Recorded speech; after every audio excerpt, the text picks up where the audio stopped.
Hello, everybody. Welcome to the Subtext Podcast Archives. These are the long-lost episodes of the Subtext that were originally produced between 2015 and 2017. In 2018, the Subtext moved to American Theater Magazine, and we've been producing the pod there monthly ever since. These time capsules are being shared here in their entirety, including plenty of outdated references and advertisements for events far in the past. If you enjoy them, please subscribe to the current podcast feed for the Subtext or stream new episodes on the website for American Theater Magazine. Thank you for listening.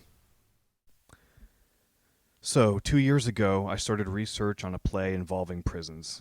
I've never been to a prison as an inmate or a visitor. The closest I've ever come is a distant view from the freeway. Like most people, my entire perception of prison has come from television and movies. It's a dark and scary place full of heartless criminals chomping at the bit to escape, steal my car, and murder me. As part of my research, I was able to connect with the Actors Gang, an LA theater company run by actor Tim Robbins. They have a program called the Actors Gang Prison Project, where they go into prisons and teach acting to groups of inmates. The gang allowed me to tag along to the culmination of one of their classes. I was given instructions to drive to a prison in Norco, California, a little over an hour east of Los Angeles. They told me how I should dress, what colors I should avoid, how to behave, and how to and not to interact with the inmates. All of this preparation made me nervous. The TV show Oz was stuck in my head. That day I pulled into the parking lot, left my phone in the car, and made my way to the security gate where I signed in and passed through a metal detector. I was told to walk up a flight of steps and follow along the side of a tall fence with razor wire until I got to another security station. As I walked up the steps, I wondered if I'm in the prison at this point. Where are the scary inmates? Nobody was around. It was quiet. I passed through another security station and was instructed to walk down a long driveway and told I would find the building I was looking for when I got to the end. As I walked down this long driveway, 4-story building on my left, 20-foot tall razor wire fence on my right, I began to wonder which side of the fence I was on. Where's the ruckus of prison life? There are no inmates anywhere. Is this an abandoned prison? If so, why so much security? My question was answered as the path I was walking on ended in a prison yard straight out of central casting. Every inmate from every television show and movie stood directly in front of me, playing handball, playing basketball, sitting on picnic tables, aimlessly milling around the yard. My heart started racing. Did I go the wrong way? Why would prison guards direct me into the prison yard? Do they all have shivs? They all have shivs, and they're going to shiv me in the kidney. I'm exactly the fresh meat they've been waiting for. I've seen this movie before. I realized I stopped walking, and I had no idea where I was supposed to go. The guard said the building would be directly in front of me. I think that's the building right there, but there are like 4 inconspicuous doors. Where do I go? An inmate approached. This is it. I'm shivved. He asks, "You here for the theater thing?" I nod my head and think, be cool, just be cool, and look tough, like you're not somebody to mess with. I'm completely incapable of being cool or looking tough. The inmate points me to the correct door. I think it's the correct door. What am I going to do, argue? I approach and find another inmate blocking my path. Bald head, neck and knuckle tattoos. As I got closer, I realized if I'm going to get into that door, I'm going to have to reach across this man, leaving open the side of my body where my kidneys hide. I approach, sweating profusely, and the tough guy looks at me. I gulp. He smiles and says, "Let me get the door for you." He politely opens it and offers his fist for a bump. I bump it back and thank him for holding the door open. It closes behind me, and I'm shaken by my own expectations. I felt silly. I entered a multi-purpose room and took a seat. Tim Robbins, Saber Williams, and the rest of the Actors Gang started their session. It's a mind-blowing experience to watch a group of 14 incarcerated men wearing makeup and masks presenting their most honest selves through Commedia dell'arte stock characters. These are men who have lived and are living through experiences I can't even fathom. There's no questioning they've committed crimes. They're all here for a reason, but they're here in this room right now because they want to change. They're all leaving prison someday.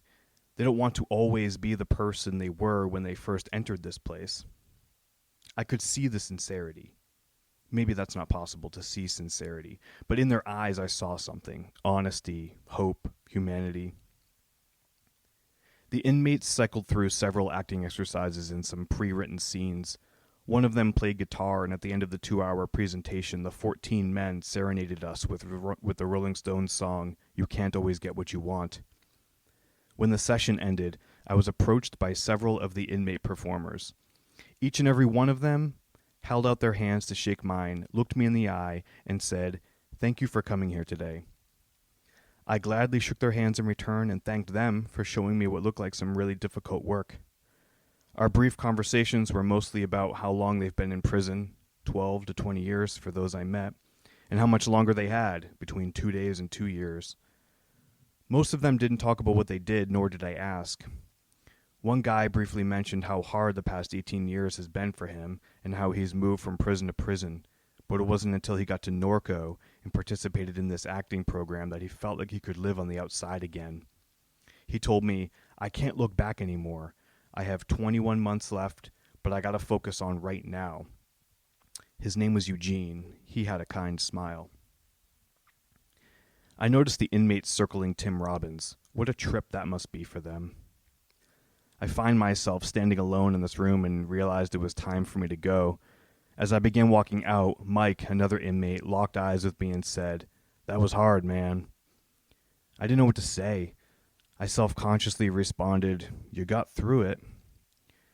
And as I left the building and walked back through the crowded prison yard, I thought about how the inmates I just met are trying to change, trying to put who they were behind them and leave the prison a new person. I walked back through the yard, back up the long driveway and through security, and I realized that's exactly what I've done. That was 2 years ago, and I'm still working on this project. It will likely take me years to finish. I'm joining the Actors Gang again in a couple weeks at another prison. I wonder a lot of things. Look up the Actors Gang Prison Project. Support what they do. It's really important work.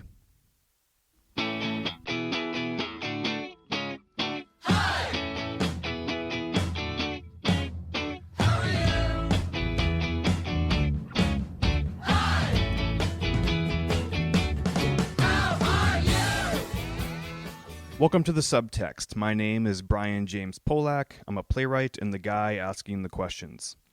This month's episode is sponsored by your mother. That's right, your mother loves this podcast so much she sent us money. Call her and thank her for us. Our guest this month is Jonathan Caren. His play, The Recommendation, produced by I Am a Theater Company, won the Ovation Award for Best Production of a Play in 2014. His new play, Need to Know, just opened at Rogue Machine Theater. So, Jonathan, hi. Hi. It's good to meet you. Yeah, nice to meet you too. Do you go by Jonathan or John I go by Jonathan when you're being a professional? Yes, when I'm being unprofessional, I go by John. Right. So we can go by John tonight. We can. Yeah. I mean, I don't think I would keep referring to you by your name since we're sitting here 2 feet away from each other.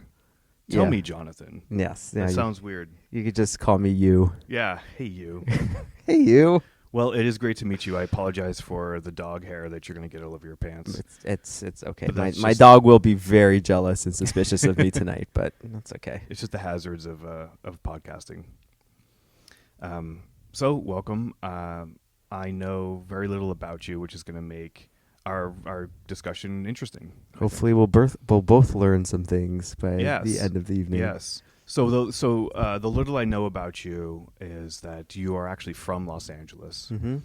and you are a person of the theater, mm-hmm. and you are a person of the television world. I've spent some time the last 10, 15 years between the two. So. Right, mm-hmm. and that's not altogether uncommon. I know a lot of people who work in both mediums, but. An interesting thing about you is that you started off in television. Is that right? In a way I did. Before I went to New York, I spent some time in LA working in TV, and I worked as an assistant, and I worked on some shows, and I ended up with my first real TV writing job around the same time I had applied to grad school. And I applied to grad school on a lark, like and when I got in, it was almost an embarrassment of riches because I finally received my first TV offer for a job, and I got into Juilliard at the same time, and I went back to New York for 5 years and immersed myself in New York theater. After spending quite a bit of time in LA as well, doing theater. I worked at the Elephant, and I used to work at the Black Dahlia, just ushering. I showed up one day at that theater and just loved it so much I didn't want to leave. So how did that happen for you? You graduate from? Did you go to college in this area? I actually went on the East Coast. I went to Vassar, and I was not studying playwriting or TV. I was studying mythology and religion, and I actually thought I was going to go into Jungian psychology. It was kind of what I was focused in at the time, and I'd always wanted to be a writer. It was like a secret burning desire of mine. And I wrote for myself, but I didn't really show anybody anything until I had a play that I wrote that I threw away. Every year I would pull it out of a drawer and revisit it and be like, this is terrible. And I finally brought it to Naked Angels Tuesdays at 9. Right. And I remember the first time I brought it there, this was in LA. I was so nervous. It felt like this really personal drama. And actors started reading it, and I hadn't had very many actors ever read my work before. They started reading it, and the audience started cracking up. And I just turned red. I was like, why are you laughing? This is awful. Don't laugh at this. This is serious stuff I'm writing here. And I realized how funny and absurd it was, that how funny and absurd the emotions were in the piece, because the characters were taking themselves so seriously. And but you weren't aware of that? I wasn't self-aware enough. I was too inside the work to see it. Right. And I stepped down and I went, I think I understand this in a new way. It was kind of like people really laugh when they're uncomfortable because something is reflecting within them in the material. Right. And so their reaction is to laugh because it's familiar.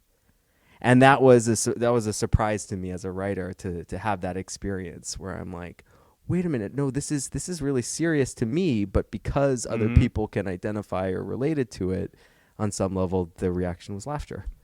I was at a playwriting retreat for a week a year and a half ago. It was actually at Vassar, and it was with the Lark. So I did get to spend a little time. I maybe stayed in your dorm, but I was there for a week. You were in Joss? I don't know which dorm I was in. They were all very brick and sort of dark and cold and gothic. I actually had whatever. I won't even go down there. But I was very intimidated by the group I was with. I was sort of like the newbie amongst very experienced playwrights. And for this week, we were all reading each other's brand new pages of brand new plays. And all I wanted to do for the week was not embarrass myself. That was my number one goal. Nobody here knows who I am. I'm with the Lark, and they're great, wonderful people. And I'm with these playwrights like Lucy Thurber and Rajiv Joseph and Kimberly. They're all just amazing, wonderful writers. And I'm like, just be cool, dude. Just be cool. And so day one, since there are a lot of actors in the room, it's just we're reading each other's pages. So I'm given brand new pages of Rajiv Joseph's play that he's working on, and I'm like, that's Rajiv Joseph, dude. Don't blow this. And I start, and I'm given a role, and I have the first line in the very first page, and I read it, and everybody laughs, and I stop and I look around, and I'm like, what? And I said, what did I do? And they're like, nothing. It's just funny. It's just funny. And I was just so focused on saying the words properly that I had no clue what I was actually saying. And I completely humiliated myself. And that was the very beginning of the week. It's terrifying to have to read new work in front of writers that you love and respect and revere. It's terrifying to read new work at any point, because it's taken me a long time to learn how much work changes over time, and how something that might have a kernel of an idea in it, or not a fleshed out idea, is going to look completely different in 2 years. What that script is. The play that I have up at Rogue right now is I think there must be 100 pages that are gone from my first draft. And just pieces and remnants of the story that are left in there in different pieces. But I know what it now starts. The first line of the play started on page 15 of my first draft. Is that normal for you? Not always. Like I throwing feel a like lot plays away? happen in different ways. This was like a chiseled play. Mm-hmm. And sometimes plays have come out like in a burst, and a lot of it will retain its original shape. But this was definitely a play that I had something underneath these characters, a story that I was getting at, that I kept eliminating until I landed on, what, the essence of the story to tell. Since you brought it up, why don't you tell us a little bit about that play? It is It's called Need to Know. It's a play about a couple, a very smart, charming couple that move into a new apartment and meet their not so smart and charming neighbor, and proceed to Google him and they have a field day mocking his website. He's an aspiring fiction writer, and they just make so much fun of his book, only to realize that the walls in this new apartment are thin, and he heard everything they said about him. So they're mortified because they've, been very naughty. Right. And they try to win back his affection and sort of show him that they're good people, and they're not. And he ends up, I won't say what he does, Right. but he turns the tables on them. And the play is, for me, a lot about like the kind of ways that we are inserting ourselves into other people's lives and created narratives, false narratives about each other. Stories, like I have stories about people that may or may not be true, but based on information or misinformation that I've picked up online through a curated dialogue they want me to know or don't. It's a lot about kind of the ways we interpret the information that we're privy to these days. Are you in that play? Am I in the play? Yeah. I think I'm all three characters in that play. Yeah. Like parts of me are in the different characters, but it's also parts of people that I've picked up, and I think it just ends up. So have you felt that kind of humiliation that the neighbor character feels?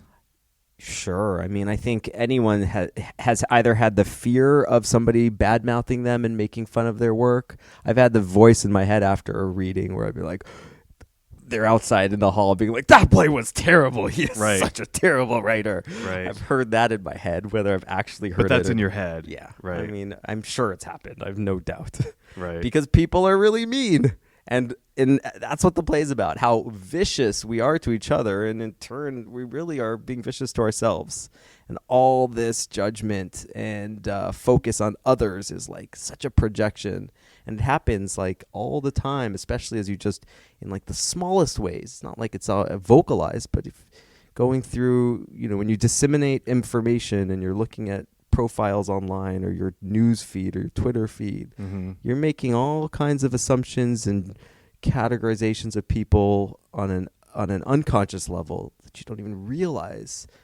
That eventually I've had friends I haven't seen for years that I have a whole story about what their life is, and I don't even know what it really is, but I have a story about what their life is. It's a story. That's actually a really good point. I had never gone to any of my high school reunions until social media sort of like brought me back, brought my friends from, or my acquaintances from high school I didn't know anymore, and we were back on the same sphere because we were connected via, say, like Facebook, and I got to meet them again. And I started to like them. I'm like, oh, they're actually like, I didn't really know them or care much about them in high school, but now they're interesting, engaging people, and so I became interested in seeing them again in person, and re-meeting them, and then I re-meet them in person at this reunion, and I realized, oh God, I liked their curated selves. You like the story they were telling you more than the actual encounter. Great, their in-person selves were the douchebags I remember from high school that I didn't like. I kind of look at it like advertising, because when I see a billboard for an airplane that says, "We now have more space," they're basically every advertiser tells you what's wrong with their product. Because if they're telling you they now have more space, it means we have no space in our airplanes. They're really small, and we're trying to fix it. So like when I see a curated, someone's like, "I'm so happy." I'm having the greatest day with my kids. It's like they're probably having a really tough day, feeling like taking care of their kids. But the picture itself tells a different story. Right. So it's almost like it's false advertising in some way, on some level, not consciously. No, I don't think it's like a purposefully manipulated narrative, but it's almost a wish fulfillment narrative in a weird way. Yeah, no, I completely agree. I think for the most part, it is not conscious choices to say, I want the world to see me in this way. It's sort of like, I want to see myself in this way. And so I am presenting the part of me that I think is best. Or it's like, this is what's missing, or this is what I feel is missing, so I'm going to fill it right here. Right. Yeah. I'm going to go back to, you were talking earlier about your earlier days in Los Angeles theater, and you were working as like an usher at the Black Dahlia. What was the first sort of motivation into the theater world for you? Because LA is an odd place to start. Well, theater, right? I mean, it started earlier. I started as a jock in high school, and I remember seeing a play. And I said to like one of my jock friends, and I was like, I would never do that if you paid me $1 million. And by my senior year, I was in the theater department and loving it, and in a way, it kind of saved my life because I felt like theater gave me a community and an environment that was nurturing and imaginative and allowed me to talk about experiences through characters. And that was always like so rewarding to not have to talk about me, but to be able to talk about a character. So where were you headed otherwise? I didn't think I was going to have, like, I didn't have an influence growing up of a real kind of like, how would I put it? It never occurred to me that I could have a career as a playwright. That wasn't even a thought. It took until a couple years out of college that I really honored the fact that it was something that I had always loved and loved it, and that it could be more than just a hobby, that I could have I could dedicate my life to it. And that just took some time for me to grow up to that point where there really wasn't an option. I was going to write no matter what. I remember I said at one point, I was like, when I was first getting out of school, I was like, I'll give it a year. I'll give it a year to write and see how it goes. And, you know, a year. Isn't that hilarious? Yeah. To think so to my 22-year-old self, I'm like, I'm still laughing. A year passes in like five minutes. I know. Yeah. So, but it became, it didn't feel like there was a choice at a certain point. It's like, this is what I like to do. What else am I going to do with my time? So you finish a Vassar and you come back to LA and you're just sort of kicking around the theater scene? A little bit. I was, doing odd jobs. I did some assisting jobs, and then I kicked around the theater scene a little bit and got to be a part of the Elephant Theater Company. Where I started writing 1-acts and 10-minute plays, and I just had a blast doing that. And I always said, it was like, I'd rather put on a show and write a short play than hang out with friends at a bar. It was just more fun. More fun to like put something together. And so I just kept doing it. And I worked for a writer for many years named Winnie Holzman, who was a real inspiration to me, because she started in the theater and had she came to LA and worked in TV, and then went back to the theater and ended up writing Wicked, and had an incredible career. And I learned a lot from her, and she really encouraged me to keep writing plays. So you had something that so many writers would kind of kill for, and that is a job in television, right? Like, you were climbing the sort of television ladder, but you were still reaching for grad school. I was kind of doing both at the same time. I was at going to TV jobs during the day, and then at night going to the theater and I had a little company also called the Bar Hoppers, and we'd put on 1-act plays in bars. And that's just what we do on the weekends and at night, and then I go back to my job in the day. So it's always been like a concurrent thing for me. That's really it's always interesting. been that way. Yeah. But it's sometimes I think it's harder to balance. You can't really do two things, at the same time. So I've spent maybe a couple years really focused in one direction, and then a couple years somewhere else. So yeah. So growing up, were you in a household that was sort of artistically oriented? Were you taken to plays or musicals or whatever art galleries by your family? A little. I had my dad's side of the family was much more academic in the science, and my dad was a doctor, and my mom was an artist, and she was a fine artist, and so we did grow up with a lot of art, and art was encouraged in our family. Mm-hmm. So that seed was. I used to love writing stories, and I was a kid. Did you find your father's influence pushing you in a more pragmatic direction? That was the part of me that thought, you need to go be a therapist if that's what, that's a real career, was my thought. And no disrespect to therapy. Like I've had many years of therapy. Right. We all need them desperately. We all need them, but it wasn't necessarily my passion. Yeah. But you said for a while you were interested in Jungian depth psychology. Right. Yeah. I in college I became very interested in psychology and religion, and in some of the ways how it related to literature. Mm-hmm. And I almost found myself more impressed with how you can analyze a character in a book than how you could apply basically like a psychological analysis of a character versus a person. And it almost became more interesting to analyze, a fictional character than a real person. Mm-hmm. So that's where the two sort of. How do you apply that to your writing now? Do you? Well, I just think having a basic understanding of human psychology is like what writing is in general, and it's what I like to write about. I think people are fascinating, and watching people try to interact who have different worldviews or come from different places, especially watching two people try to help each other, is one of the more fascinating things I think can happen on a stage. Mm-hmm. And watching how their psychologies play out, or would potentially imagining how one would react to certain situations given their background and given their upbringing and culture, is really fascinating to me. What is I don't know anything about Jungian psychology.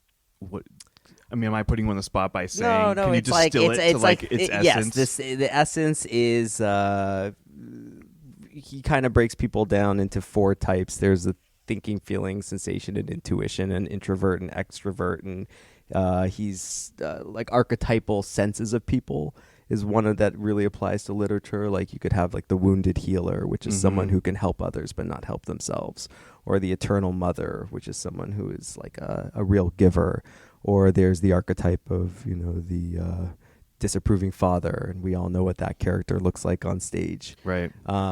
So kind of understanding the psychological side of archetypal characters or archetypes in psychology really always ends up applying back to literature. Do you think in archetypes in your writing? Like, do you think, this character that I'm writing of the next door neighbor is... I'll go the other way. I'll find someone or a character or a feeling in somebody, and then I'll pull back and say, what kind of archetype would that be? Or where do they fit in the landscape? Mm-hmm. So I might have a character that might be very close to me, and in this story I'm saying, who is that? Right. Who is that in the world? Once I go from being inside that character to taking a step outside and taking a look at the kind of stick figure picture of things, that's when I reach that point. So sort of that's like analyzing the work. Right. And that happens while you are in the middle of it, or after you can step back and look at like a first draft? It's just part of the process. Yeah, it might be at a first draft. It might be after a couple scenes. A lot of times I think characters will form a family in a play in a different way, or take on certain characteristics. Even if you have a couple, the couple might be mom and dad on some level. It's, I think in different, like even I've experienced in writing groups, it's like once you get a group of people together, you start to play out your familial roles in interesting ways. Mm-hmm. Mm-hmm. What's your role? I'm the youngest, so I always feel like my voice isn't being heard. Oh yeah, that's my role as the needy child in the family. In your family or your friends group? I'd say it transfers over to my friend Yeah. group, but yeah, in my family. Yeah. Yeah. So how big is your family? I have two siblings, so I'm the youngest. And are you the artist amongst the three? Did they go in more practical directions?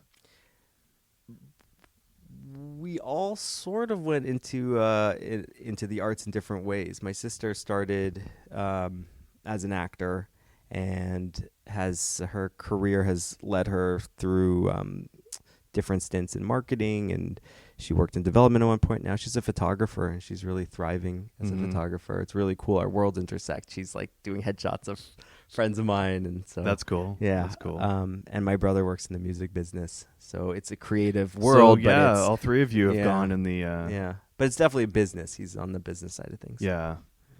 Does your family come and support your work?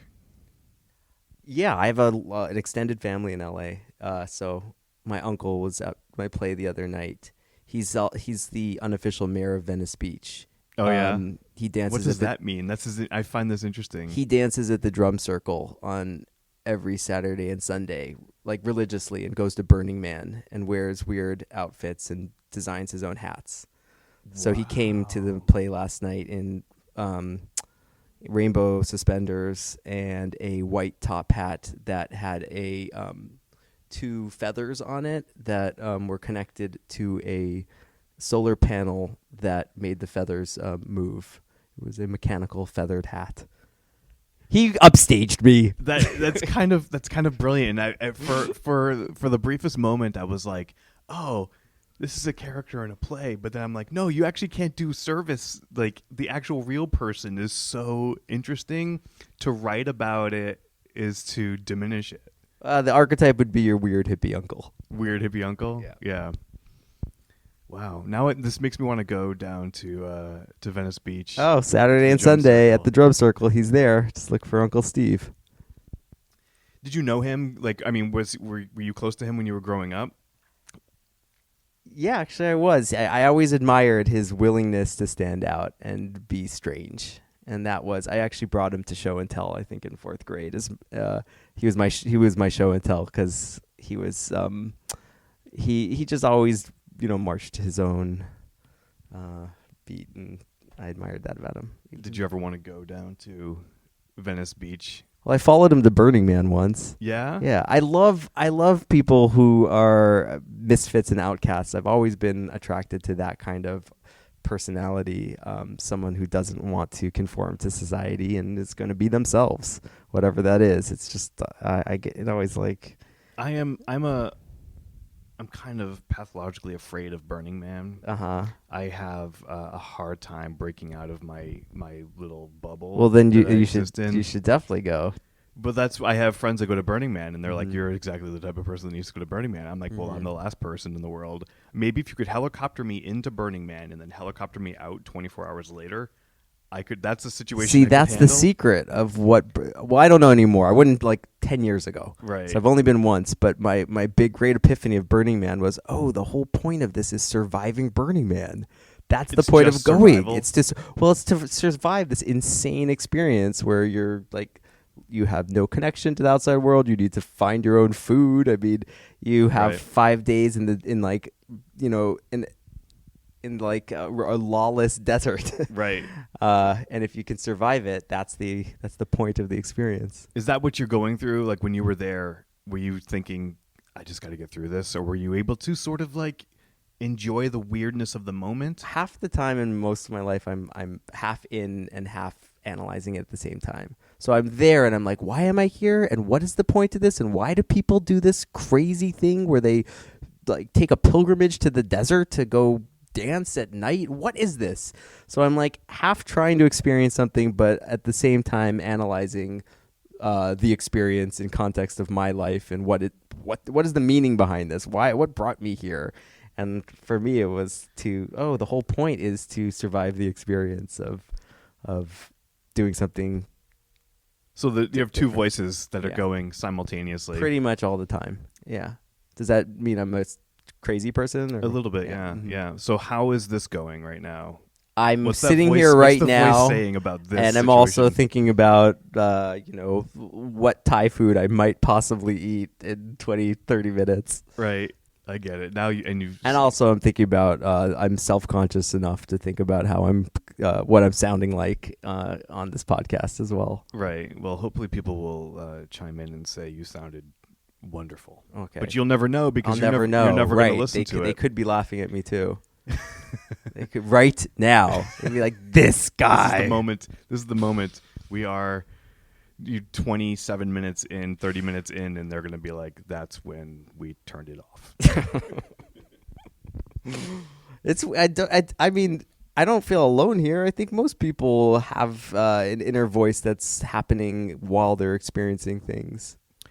Right? Oh, I think my inner voice that is judging myself is louder than the rest of me. I think I exist mostly in judgment of myself rather than in the moment, which makes it hard to be a person who is sitting here asking questions of another person. It is very hard to be a person. I concur. It is like near impossible. I Right. think that's a quote by Seneca. I'm not kidding. He said like, "Oh no, I'm not gonna quote Seneca. Now I sound like a Do it. douchebag. What's the Seneca quote? No, it was like even sometimes living is an act of courage. Mm-hmm.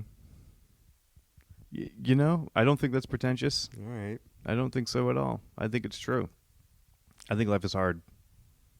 I am actively engaged with how difficult it is just to be alive and be happy. My uncle told me the other night. He's like, "You look very pale and fat," and I was like, "Yeah, because I'm working, too much." And he's like, "I feel sorry for your generation because it's so competitive now, and you guys have to work so hard." And it just made me reflect for a second that, like, yeah, it is a really tough time in the world right now. It is incredibly, life is. We're in a global world where we're competing not just against like the people around us, but the whole world, and like on some level. I don't But know. isn't it always hard? 30 years ago, I wouldn't know. I mean, but I feel like 30 years ago, people like it was hard to find breast milk. everything. Something is always hard. I feel Yeah. like, and in 30 years, things we can't even imagine are going to make like the next generation say our lives were so easy. Yeah. I feel like we are all frogs in the water, and with the water being turned up slowly. The question is, how slowly is it being turned up? Right. But we're all in the water. Always. Seneca didn't say that, but Well, this is what I kind of love plays. There are certain plays I'll see from the 40s and 50s. If I'll see like an Arthur Miller play or a Lillian Hellman play, and I'm always like, or even you can you see an Ibsen play, and I'm like, oh my God, the emotions that they're dealing with they were so progressive back then, and they're still applicable to our daily lives, and that always shocks me. yeah, what I find so interesting about plays of that era, and actually any era of sort of pretty much before like the 90s, because that was like everybody was always so repressed. I feel like through forever.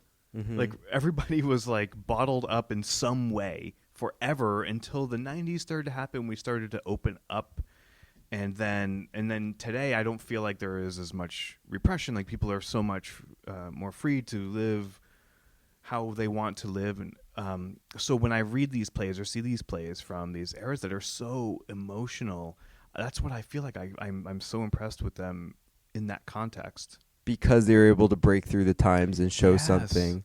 Yeah. Like they're powerful to us today, and I kind of wish I could experience them in that context and wonder how much more powerful they were back then, or if I would be so repressed that I would feel their power, but I wouldn't be able to express how I feel about them because of who I am in that time. Yeah. I think it's such an exciting time for the theater right now. Just in some ways because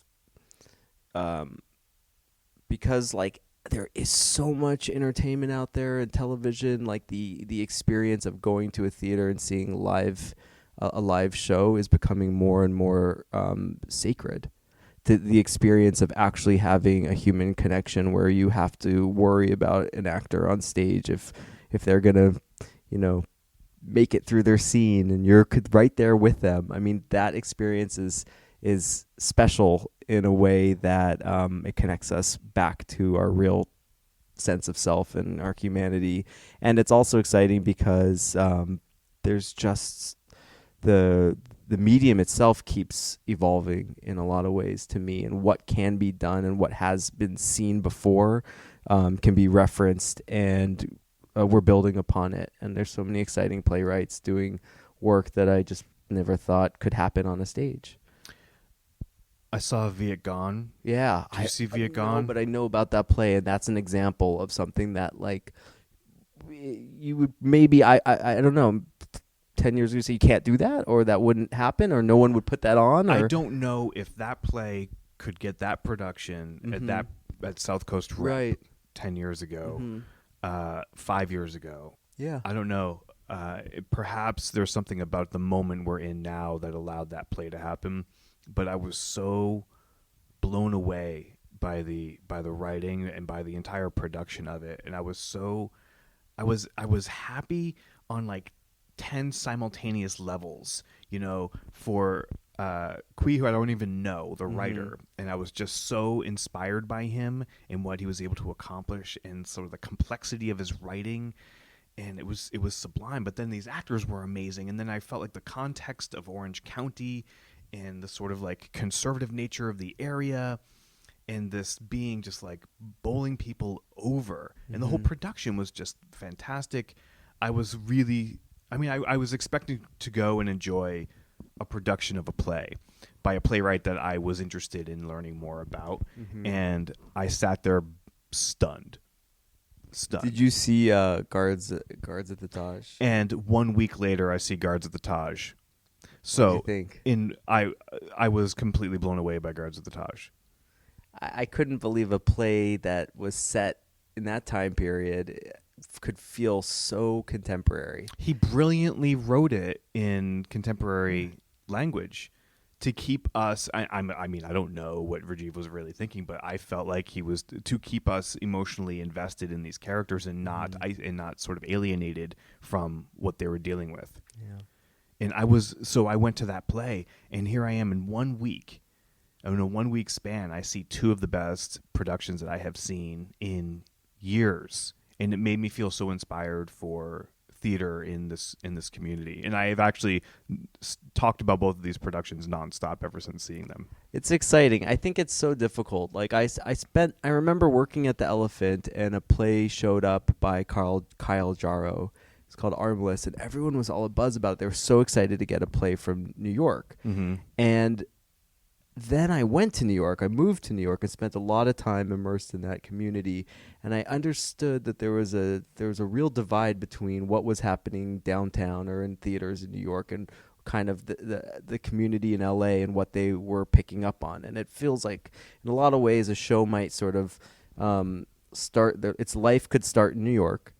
And by the time it came to LA, it was already in the kind of cultural zeitgeist in a way. And there's times where a play, it takes so long to transfer that it felt like, LA was so excited to receive it, but it almost could miss the moment. And I feel like there's been a real shift in LA in some ways where plays are now being birthed in LA. And it's almost taking another turn where there's so many great playwrights in Los Angeles and so many theaters interested in producing new plays and doing such great work that there are plays being born in Los Angeles for the Los Angeles community, starting like having a life here, and it's just an exciting time to see theater for that reason. I mean, there's so many companies that I'm like, I go see a play and I'm so impressed by the work they're doing. Yeah, and I think some people get caught up in this idea that the LA identity, the LA theater identity, like we are, like, and who we are not. But it is a disconnect. It is a disconnect I don't know if it's just a geographical thing or it's a personality thing of the city. There is a disconnect between New York and LA theater for sure, and I don't know how to fix that or change that, or if it will ever change. I think it's a thing that's enduring in a bad way. Like, it shouldn't be, and the only reason it exists is because of film and television. Because there is this sort of like, this is the LA film and television, and then there's New York film and television, and there is in some way inequity between the two, because they're both great. Like, great things are made in both places. So then it sort of trickles down to the theater world in that, well, okay, if we're sort of at an equal level in film and television, we must have to be in theater. But we just aren't. The identities are just like, nobody is New York. But for some reason, only LA is feeling like we need to be compared to what's happening in New York. Well, New York, the city itself values theater. I mean, the epicenter of New York is Times Square, and that's where theater exists at its highest, or I shouldn't say highest level, but at its most commercial level. Right. So the city itself promotes and respects the role of theater in society. In LA, it's just dwarfed by film and television because society here reveres film and TV in that way. It doesn't respect theater in the same way. So the kind of moral compass is pointed in a different direction in LA than it is in New York. And I think that's a lot of the reasons New Yorkers have the opinions they sometimes have of Los Angeles as a city and Los Angeles as a theater city. But at the same time, there are so many artists in Los Angeles that are amazing artists that are have the time and energy to do theater, and they are putting on incredible work for the community. And so like the dial is changing on that. The community itself is almost rebelling against the identity of the city. And that's interesting. That's interesting to watch that kind of grassroots change where it feels like just in these little rooms here and there, very interesting people with very interesting things to say are saying it, and people are listening. And that's just it's cool for that reason. And I also really like it because for me, it's so hard to get a production up in New York, and to get the opportunity and experience to get to do a play is like, I don't know where. I mean, I learned so much from that experience itself about myself, about my work.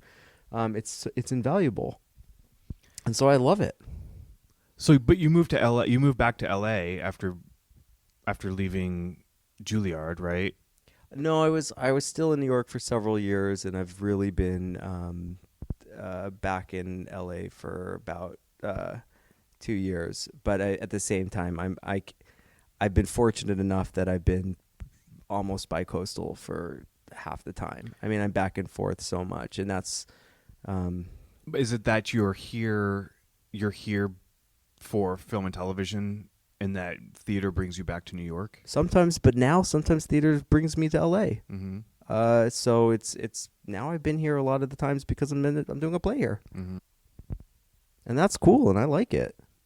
No, I think that's wonderful. I think that's one of the great things about Los Angeles is that you're able to so many writers are able to sustain themselves so that they can follow their passion in theater, because it is such a hard thing to do. As my dog comes over for a little attention, perfect timing. Houdini, her name's Houdini, by the way. The magic dog. Have you found it easier to get your work done here?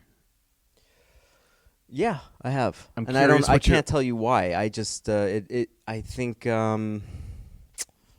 There's the equivalent of the young, scrappy downtown theaters in New York. I'd say like there's companies like Colt Core and Lesser America, and maybe the Flea and the Rattlestick are more institutionalized versions of that. And then in LA, there are companies like I Am or Versus or the Echo that are of that sort of size.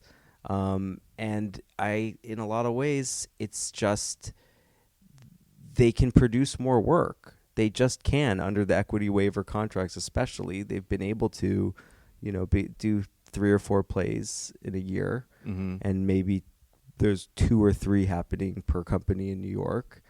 And I there might be something about I don't know. It's just that's the way it's been for me. Do you think I'm not sure if this is what you're about to say or not, but do you think your work fits one place? Does it fit Los Angeles more than it fits New York? Is there an idea of that's a New York playwright or that's a Los Angeles playwright? Can you identify that?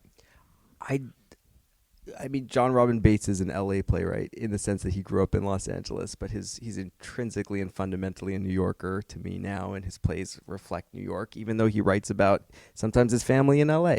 So that's a hard kind of question to answer. I just think that because I spent so much time here and I had so many relationships here that are longstanding in the theater, I've built and cultivated lasting relationships here. Mm-hmm. So, yeah. How'd you get connected to IAMA? And on a side note, while you're thinking of the answer, I just want to say that they are one of my favorite They're companies. so cool. Yeah. They pick fantastic plays, and despite a relatively small budget compared to larger theaters, they do them really well. They pick smart plays, and they do them smart. You know, they do them without overextending themselves, or at least not appearing so. Mm-hmm. And I just really like that company. In terms of companies that are like actor based and are do-it-yourself companies, I'm like blown away by what they're capable of doing. Everybody contributes. It doesn't, there's no ego. It doesn't matter. From what I've seen, I'm a new member. It's just everybody makes something happen. I think with the recommendation, our set, we had like a $500 budget for the set maybe, and they built it in this guy Christian's garage, and it was awesome. It was awesome. It just shows you like what you can do with passion, and they are relentless like that. They're just the whole reason I connected to them was because Adam Shapiro was an actor who was recommended to me when I had the play done at the Old Globe, and I didn't end up casting him because there was no one casting out of LA. All the casting happened out of New York. And when I finally met him in person, I'd seen his website, and I was like, "You're the guy that I really wanted to audition for this." And I gave him the play, and I was like, "This is something I would love to read with you." And we did a reading, and he just was fantastic. And their actors were so good, and they let me bring in the director I wanted to do the production this was someone I had collaborated with in New York, and it was just a really special experience. So that play won the Ovation Award for Best Production last year. I have to admit, I was blown away because I didn't even know that many Ovation voters came to see IAMA shows. So were you aware when you were making the production that this is a special production? I knew it was special just because everyone's passion was special, and that people were having an experience in the theater, and that was special. I had no expectations. It was the third time I had had a production of the play. There was no expectation. I was blown away. I couldn't believe. I'm telling you, first of all, when it got nominated, I was like, that's not possible. And then when it won, it was mind blowing. And it was a great moment for the company because I think it also won because they had been putting in years and years and years of work into the company and building their own craft and building their own brand. And it all just kind of fortuitously came together at the same time. And one of those, Malcolm Barrett and Brandon Scott, these guys were amazing. Yeah, they're fully all fantastic. I've had the benefit of seeing the play done several times, and not to discount anyone else, because I've had talented people do readings of this, and the play has been in different hands, but the confluence of personalities that came together, it's like that magic thing happened, where it was just these guys had known each other for many years, and that all translated into the story. Yeah. Because they had prior relationships. All that energy found its way into the play and made it just feel very lived in. At the Ovation ceremony last year, my home theater, the theater at Boston Court where I work, we had a bunch of nominations, and we were nominated against the recommendation for best Mhm. production with Stupid Fucking Bird, Mm-hmm. and we were like, oh, we're gonna win. Like that was like a special play for Oh, I loved it. for, I know, for, I saw for it. our theater. I loved the play. And it was such an interesting sort of like emotional response, because I love when great things happen to good people. And so there was no sense of like, oh, fuck, I am for winning and we lost. I was just like, that's really cool. Like that. I remember when they announced who won, I was like, that is really cool that happened. I can't tell you how happy I was for them, and it was, there were times early on when I didn't know if this was going to be a great, I didn't know how the production was going to go, but everyone trusted me, and they trusted my play, and they fully committed themselves to the message behind the play and to their particular role in the story. Can you just like give us a little synopsis of what the recommendation's about? It was I wrote this play I think in 2011, and this was before I think a lot of the kind of police brutality was coming out in the news, but it was about a friendship between a privileged white character and his friend who was from middle class Ethiopian parents, and over time the friend was taken under the middle class Ethiopian was taken under the wing of this kind of white affluent character, and promised everything, and grew to resent him to such a level that it almost resulted in violence. And it all stems from a situation where the white kid is thrown into a holding cell and has to rely on this kind of hustler character for protection while he's in there. And they make a deal while in prison, and the white character gets out and never follows through on his deal. So his friend gets word of that and goes out of his way to help this, to kind of right the wrong that his friend has made. Did this come from something in the news, or did this come from some kind of other place for you when you wrote it? It came from a friendship. I was friends with a public defender who was working pro bono in Staten Island, who became a friend of mine, and I sort of shared some stories with him that I was privy to, and he was telling me stories about some of the people he was dealing with, people who were like in and out of the system, and we just started this long email chain and dialogue about privilege and race in America. And we started to distill a story down to 3 archetypal characters. In a way, I guess in that question, when you're asking me about archetypes, yeah, the play did come from the idea of having 3 characters from different classes intersect throughout a long period of time. And through some of his stories of people he had encountered, and through sort of, in a lot of ways, my relationship with him, the play was born. Were you actively seeking out a play through these exchanges, or did it start to happen? I was in my last year at Juilliard, and at my first year there, I was like, I really had writer's block in a weird way. I didn't know what to write, and Marcia Norman's advice was write what scares you, and I went back to that, and I really held on to that. And I said, what is the scariest thing that could happen to me? It's like being thrown in a prison cell in a holding cell would be the most terrifying thing. And that started the play for me. That was like the beginning. And I still try to hold on to that when I write something, like even in Need to Know, having the experience of bad-mouthing someone and having them hear you is like, it's funny, but it's also terrifying. It's also something that really scares me. The last thing I want is for someone to hear me say something bad about them. The last thing I want is to say something bad about someone. That's an even bigger part of the story. But yeah, that's some pretty damn good advice. And there's one more caveat to that advice, which was if something has scared you for a very long time, not just like what scared you this week, but if something's bothered you or scared you for 10 years and still bothers you, that's definitely something to write about.